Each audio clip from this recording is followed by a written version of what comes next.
Hello everyone. आज हम study करेंगे पिन डायोड को।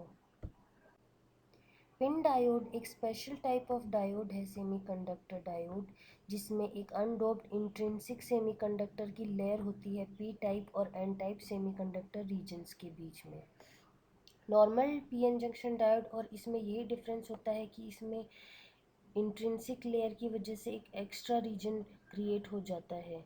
इंट्रिंसिक लेयर का मतलब है एक प्योर क्रिस्टल सिलिकॉन या जर्मेनियम का, जिसमें कोई भी डोपिंग नहीं होती।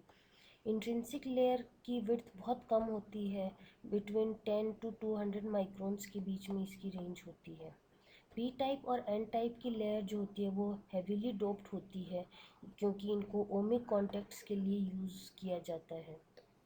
पिन डायोड्स जनरली दो मेन स्ट्रक्चर्स में मैन्युफैक्चर की जाती हैं, मैश स्ट्रक्चर और planar structure, but generally planar structure को ज़्यादा प्रेफर किया जाता है।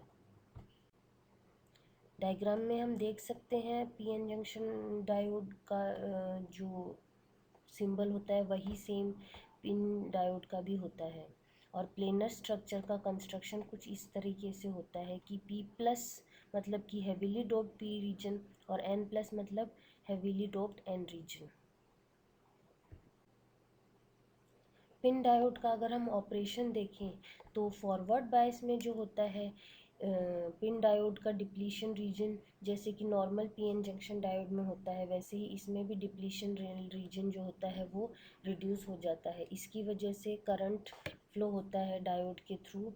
और यहाँ पे जो पिन डायोड है वो फॉरवर्ड बायस में एक वेरिएबल रेजिस्टेंस की तरह काम करती है। जंक्शन के थ्रू जो हाई इलेक्ट्रिक फील्ड होता है डेवलप, उसकी वजह से ट्रांसपोर्ट ऑफ चार्जेस कैरियर्स जो होता है वो इन स्पीड अप हो जाता है। पिन डायोड को जब रिवर्स बायस कंडीशन दी जाती है तो उस केस में डिप्लीशन रीजन की विड्थ जो होती है वो इंक्रीज हो जाती है। एक सर्टेन रिवर्स बायस वोल्टेज पे क्या होता है कि इंट्रिंसिक लेयर जो होती है वो टोटली स्वेप्ट आउट हो जाती है चार्ज कैरियर से, मतलब इसमें बिल्कुल भी चार्ज कैरियर्स प्रेजेंट नहीं होते। इस वोल्टेज को स्वेप्ट इन वोल्टेज कहा जाता है। जनरली इसकी वैल्यू -2 वोल्ट होती है।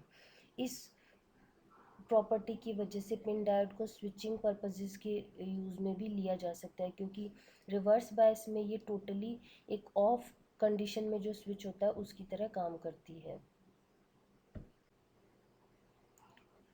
पिन डायोड की कैरेक्टरिस्टिक्स की अगर बात करें तो रिवर्स बायस में जैसे हमने देखा कि डिप्लीशन लेयर जो होती है वो फुल्ली डिप्लीट हो जाती है चार्ज कैरियर से। इसकी वजह से क्या होता है कि बीच में एक हम देखें तो एन पी टाइप और एन टाइप रीजन के बीच में एक इंसुलेटर टाइप क्रिएट हो जाता है। तो इसकी वजह से ये एक कैपेसिटेंस की तरह काम करती है पिन डायोड, जिसमें दोनों तरफ कंडक्टर्स होते हैं और बीच में एक डाइलेक्ट्रिक होता है जो कि डिप्लीशन लेयर डाइलेक्ट्रिक की तरह काम करती है। और यहाँ पे कैपेसिटेंस जो होती है बायस के लेवल से इंडिपेंडेंट हो जाती है, क्योंकि उसमें डिप्लीशन लेयर में कोई भी नेट चार्ज नहीं होता है। फॉरवर्ड बायस कंडीशन में डायोड जो है वो रेजिस्टर की तरह काम करती है rather than non linear device. और इसमें जो होता है करंट जो है वो एक प्रॉपर रेजिस्टर में जैसे होता है वोल्टेज के साथ साथ करंट भी इंक्रीज होता है। इसमें कोई भी रेक्टिफिकेशन या डिस्टॉर्शन नहीं होता है।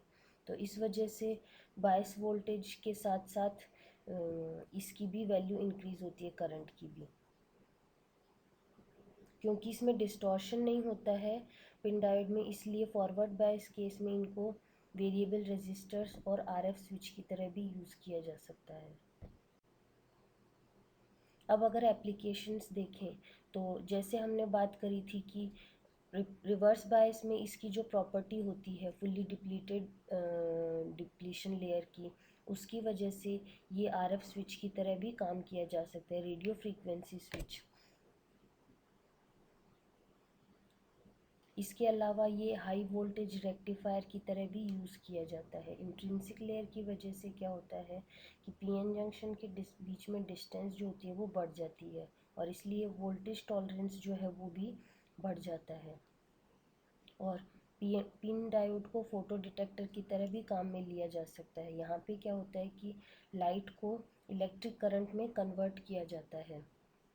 और ये कन्वर्जन जो है वो डिप्लीशन लेयर में होता है। अगर डिप्लीशन रीजन पे हम अगर लाइट जो है वो फोटॉन्स की फॉर्म में अगर हम कोलाइड करेंगे तो उसकी वजह से इसमें चार्ज कैरियर्स क्रिएट हो जाते हैं, और उसकी वजह से क्या होता है कि मूवमेंट ऑफ चार्जेस होता है, और इस तरह से इलेक्ट्रिक करंट फ्लो होता है, जो कि नंबर ऑफ फोटॉन्स जो है कोलाइड करते हैं डिप्लीशन लेयर की सरफेस पे, उस पर डिपेंड करता है। तो इस तरह ये एक फ़ोटो डिटेक्टर की तरह भी यूज़ किया जा सकता है।